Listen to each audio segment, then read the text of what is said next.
just wanted to talk, that's all. How's it going?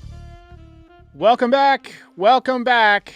Yankees kicking off a series tonight against the Orioles, and Dreamweaver, Luke Weaver, is back on the roster. And Aaron Boone said basically that it's going to come down to a night-by-night basis on who he sticks with in the closer role. Now, some nights it'll be Luke Weaver, some nights it'll be Devin Williams, but he views it as having two elite guys back there. But welcome back to Luke Weaver. Hopefully we get to see him tonight.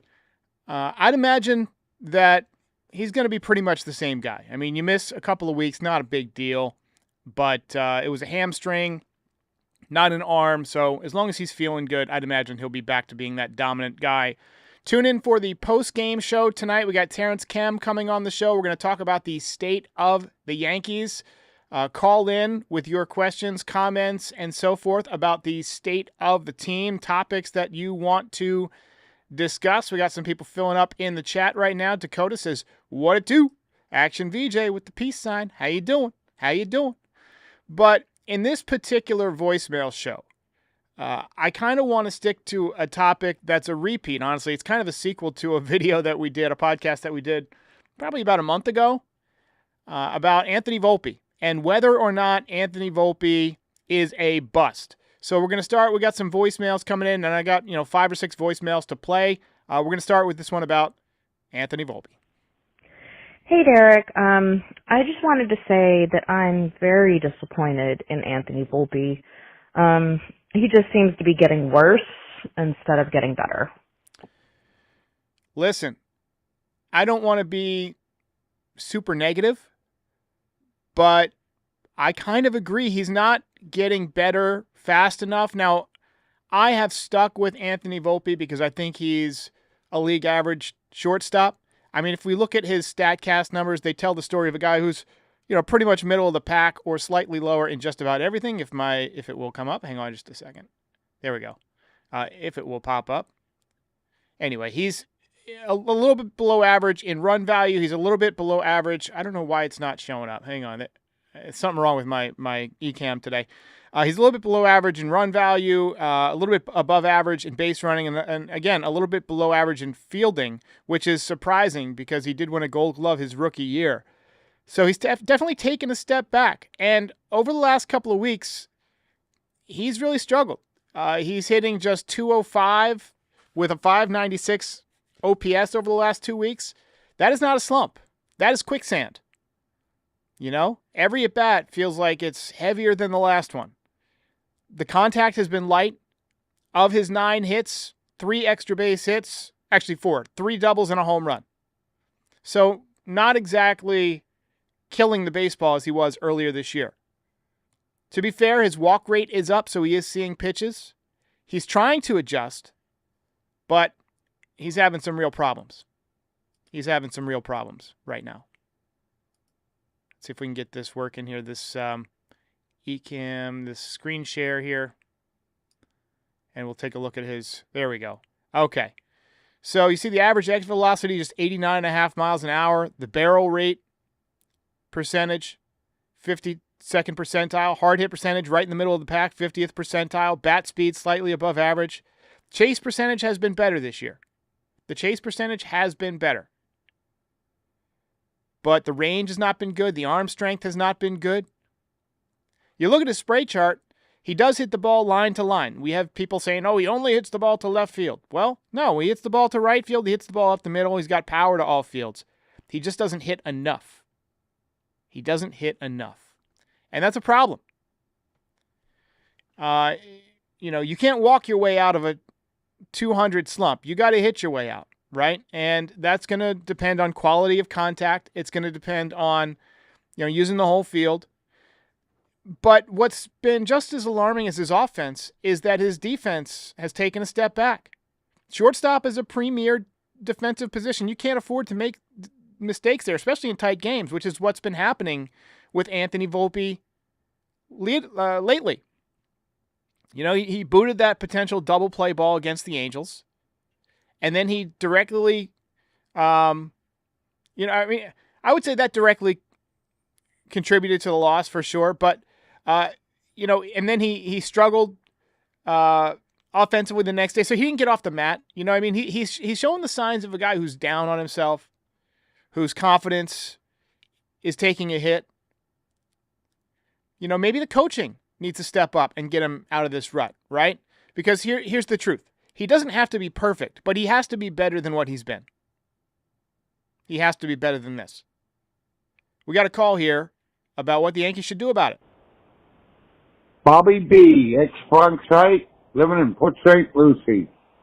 Please, we got to get a shortstop. Volpe is not a major league shortstop. Please.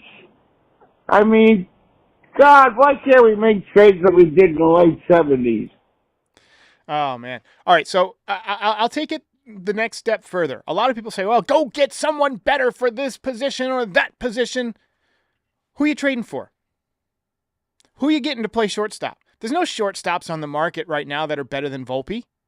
And if there were, why would a team give them to the Yankees? You think the Royals are just going to hand over somebody like Bobby Witt Jr.? I mean, come on.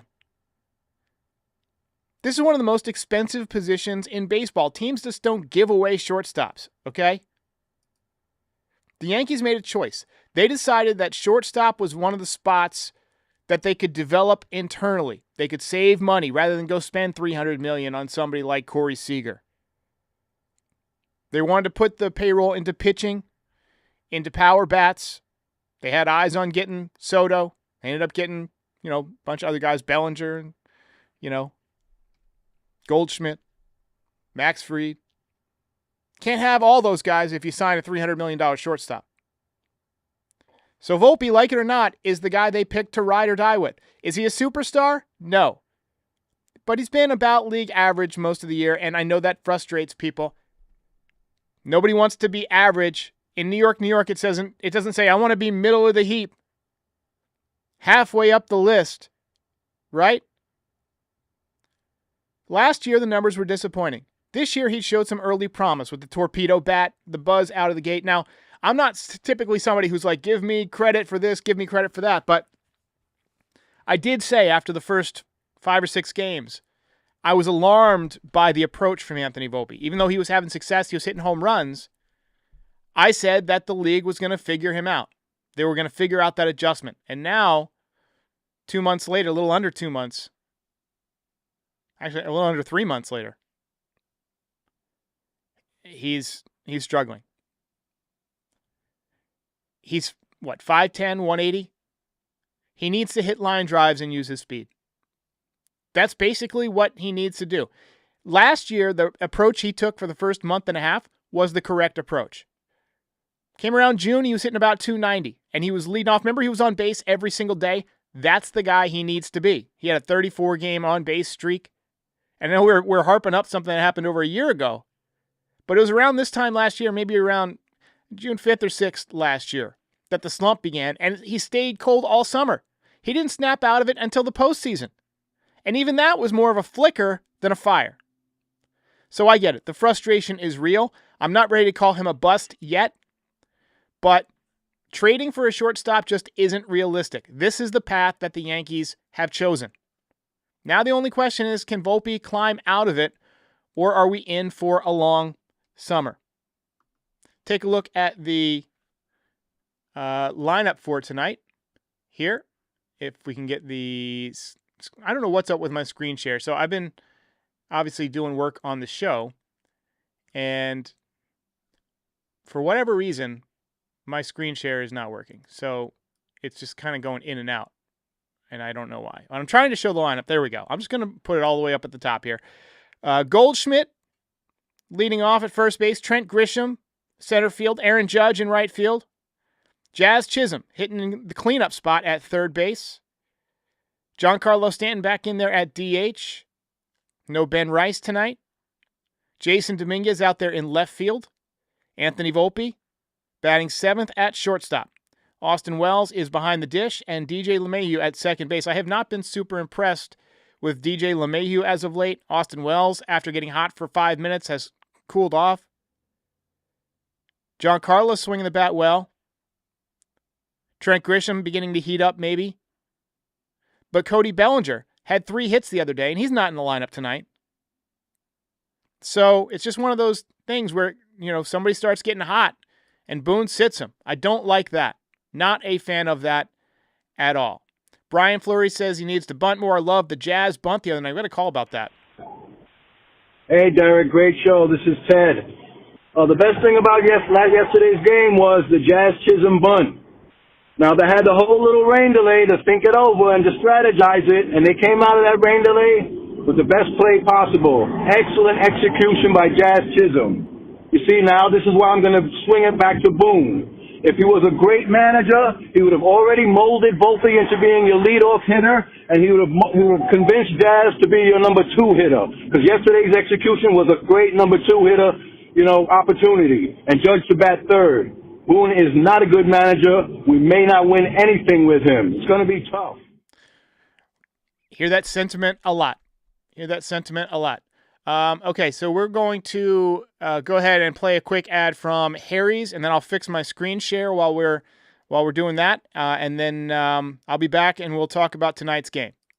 In baseball, as in life, it's all about having that extra edge, that little extra half second of a swing, the late break on a slider, or the grit to outlast your opponent on a hot afternoon. Same goes for shaving.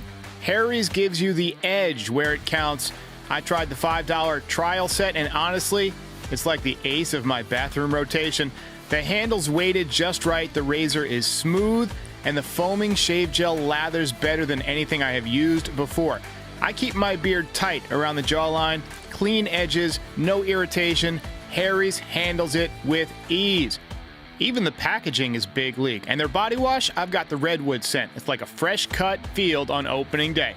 Get the edge on your shave with Harry's razors. Normally their trial set is $10, but right now you can get it for just $5 at harrys.com/stripe. That's harrys.com/stripe for a $5 trial set. That ball is high, it is far, it is gone. All right, we got Max Fried on the mound tonight, and Max Fried is having a hell of a year. Max Fried is 9-2 with a 1.89 ERA. He's made 15 starts. He has got 95 innings pitched and 90 strikeouts on the season. So he is dominating. He is having a monster year. And the interesting thing about him is that he's been very efficient. He gets quick outs. He's a guy who's not afraid to pitch to contact, and once you get on base, he's not afraid to pick you up either. So looking for win number 10 before the All-Star break with a sub-2 ERA. Hard to complain about that. We got a comment here about Clint Frazier. Or isn't his name Jackson Frazier now, or did he go back to Clint? Where he talks about how the Yankees developed their lineup. On Foul Territory yesterday, he was on. I have not had a chance to watch the whole thing, but I saw some highlights from it. I get that they don't believe in hot. I understand that. I disagree with it because every baseball player who's ever played will tell you that occasionally you get hot. Occasionally you just feel it. The ball feels like it's slower, bigger, and you just see it better. That's one of those things where the analytics nerds will never know because they never played. So, got a comment here. Mark Teammaker says, Volpe has 40 RBIs more than Lindor, Soto, and Nimmo. He could end the season with 20 home runs and 90 RBIs and perhaps a 250 average. Those are very good shortstop numbers. People need to chill. You're not wrong. However, I would argue a lot of those numbers are very soft because he doesn't seem to do much in the big spots. And defensively, he's been awful in the big spots. Even let's say it's late in the game, you got runners on first and second, ground ball in the hole. If he gets there, a lot of times he'll try and get that runner at third. He can't make that throw accurately. He's always pulling the guy off the bag or short hopping it like he did in the World Series. Balls that he should charge, he freezes up on. I've got my concerns for sure. Got a call here from Brian. What's going on, Derek? Hopefully we can flush this past week, honestly. Start fresh here against the Orioles. Let's just go out, get a series win here, honestly. like to think that that was a fluke. It's not really going to happen as much as far as hitting is concerned. The team does seem pretty much well-rounded. We saw it for the better part of this season so far. As far as trades are concerned, I would try to stack up on high-leverage pen arms. You know, I don't think we necessarily need every team's closer. We can look at guys like Ronnie Henriquez on the Marlins, posting pretty good numbers, can get hit. Maybe a fireballer to be named. I'm not saying exactly who, but somebody throws absolute gas. Try to sprinkle it in. I'm just going to choose to move forward here and hope that the lack of hitting was a fluke. All right. All right, so Ronnie Henriquez, that's an interesting suggestion. Little guy, 5'10", 155 pounds, 25 years old. Kind of gives me that Jonathan Loizaga vibes. Throws pretty hard, 96. Average exit velocity is very good, 87.4. Good whiff percentage, good strikeout percentage. Ground ball percentage is low. Walk percentage, not the best.